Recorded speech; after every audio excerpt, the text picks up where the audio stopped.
the class 11 students, this is the part 2 of the chapter chemical constituents of living cell.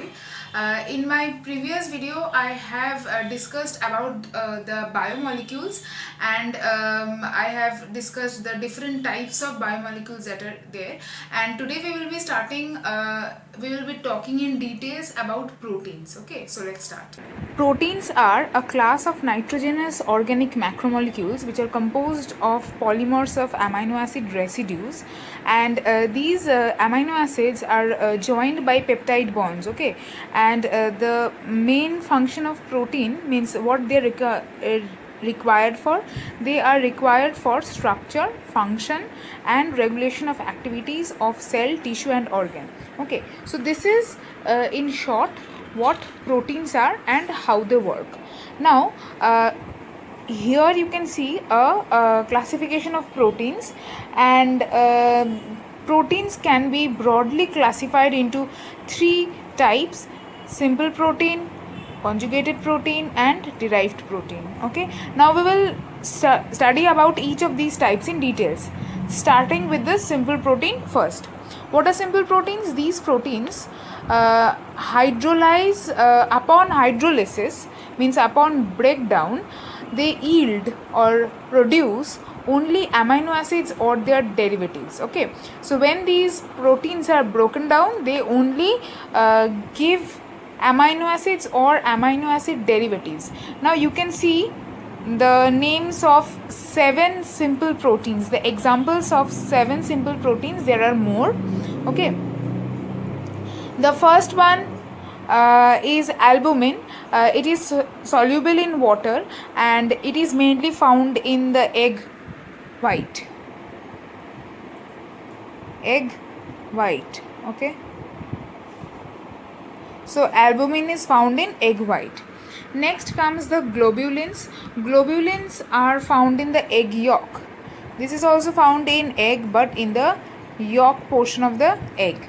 Okay, next comes the gluteins, and they are mainly plant proteins. Next, prolamins, scleroproteins, protamins and histones. So I would like to talk about the histones. These are basic proteins which are found in the nucleic acids. Okay, they are found in nucleic acids,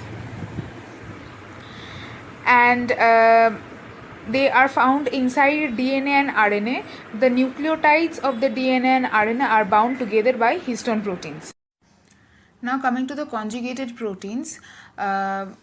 What are conjugated proteins? These proteins are simple proteins that remain combined with some non-protein substances. Okay, so when there is a simple protein, okay, simple protein plus a non-protein substance, clear, both of these make a conjugated protein. Now here you can see a few examples of conjugated protein like nucleoprotein, phosphoprotein, metalloprotein, chromoprotein, glycoprotein and lipoprotein. Okay, so coming to the first one, nucleoprotein. These are composed of simple basic proteins like histone proteins that we have already discussed under simple protein. So the simple protein in the simple protein of the nucleoprotein is a histone protein, and the non-protein substance is there which are known as nucleic acids. Okay, so in case of nucleoprotein, the simple protein is histone protein and the non-protein substance is nucleic acid. Both of these together make up a conjugated protein known as nucleoprotein. Coming to the next one, phosphoprotein. Similar to the previous one, here the simple protein is there, and along with it the non-protein substance that the phosphoprotein has is a phosphoric acid. Okay, phosphoric acid. So this makes this protein, and the phosphoric acid makes the phosphoprotein.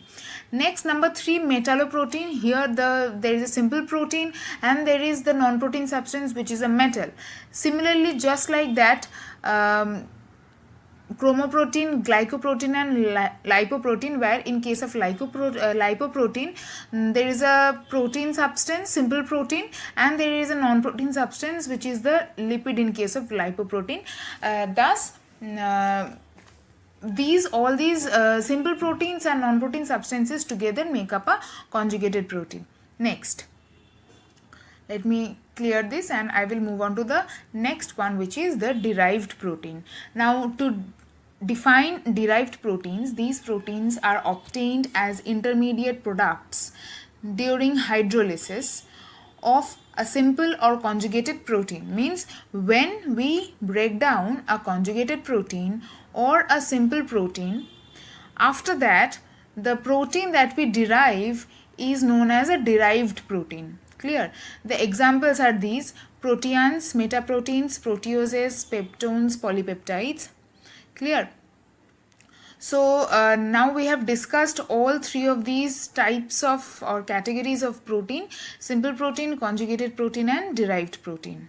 So now let's discuss about the structure of proteins. In this picture you can see the different complexities of the structure of proteins, but before going into the complexities, let me tell you that each protein chain or a protein is made up of many amino acids linked through peptide chain. So we can call a protein as a polymer of amino acids. So suppose this is one amino acid, A is an amino acid linked to another amino acid by a peptide bond. Again this A is linked to another amino acid by a peptide bond. Again these two are linked to each other by a peptide bond. So this is a rough diagram, a random structure of protein that I have drawn here to make you understand that how amino acids are joined to each other with the help of peptide bond. And there are 20 different types of amino acids that make up all the essential proteins. Okay, now that we have discussed about amino acids and peptides, let's move on to the different complexities of the structure of the protein molecule. The first one, the basic structure, is a primary structure. Here you can see it is a linear structure. It's like a simple line, okay, like this. In some books or in some pictures you will find a simple line like this, but it can be bent like this as well. So this is a linear arrangement of amino acids in a protein, and disulfide bond may be found as covalent linkage between two amino acids. Okay, so here disulfide bonds are found between two amino acids, not peptide bonds. Peptide bonds will obviously be there, but also disulfide bonds, means S and S. Di means two and sulfide means S. So two disulfide bonds will be there along with the peptide bond to link two adjacent amino acids. Clear? So this is a very simple and linear structure of the protein known as a primary structure. Next, moving on to the secondary structure, which is just the next level of the primary structure. And in this structure there are areas of folding or coiling within a protein.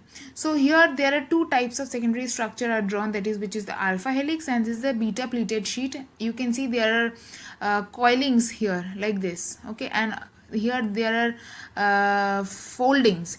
So these structures make up the secondary structure, which is just the next level of the primary structure of protein. Moving on to the third level, that is the tertiary structure, and this is the three-dimensional structure. We all know 3D, right? 3D means three dimensions are there. So this is a 3D structure of protein which results from a large number of non-covalent interactions between amino acids.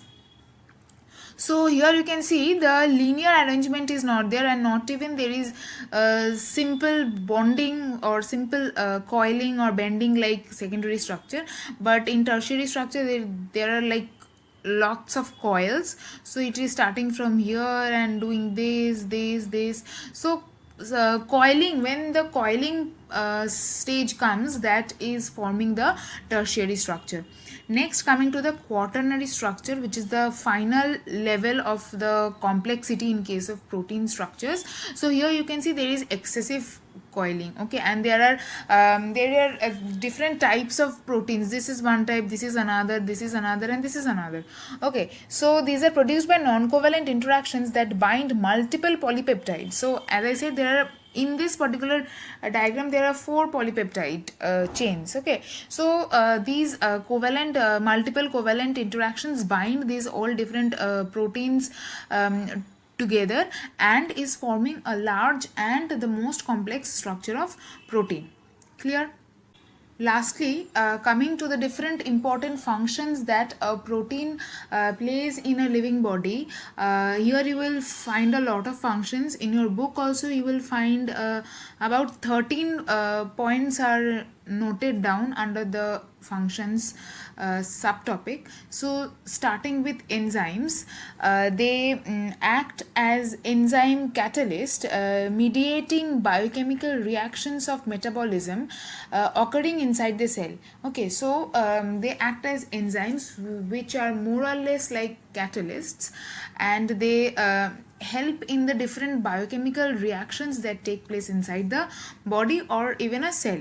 Okay, next they act as hormones. For example, here you can see insulin, gastrin, glucagon. These all are proteins which are important hormones inside our body. Next, signaling molecules. After that, antibodies or immunoglobulins, which are very very important for our body. After that, it may helps to maintain the fluid balance. Next, acid base balance in our body. They act as channels and pumps. So in class 9 you have studied about the different pumps which help in the transport of different molecules from one side of the membrane to the other side. And then other transport functions like albumin helps in transport, rhodopsin helps in transport. Okay, and lastly, coming to the structure and mechanics, like actin, myosin. These are all proteins that are found in our muscles and they help in our movement. Okay, so you can write these points or the points that are in your book. More or less they are same, and all these points are important for your exam. So you can read about 4 or 5 to write in your exam. That will be enough, but it will be better if you know all of these points.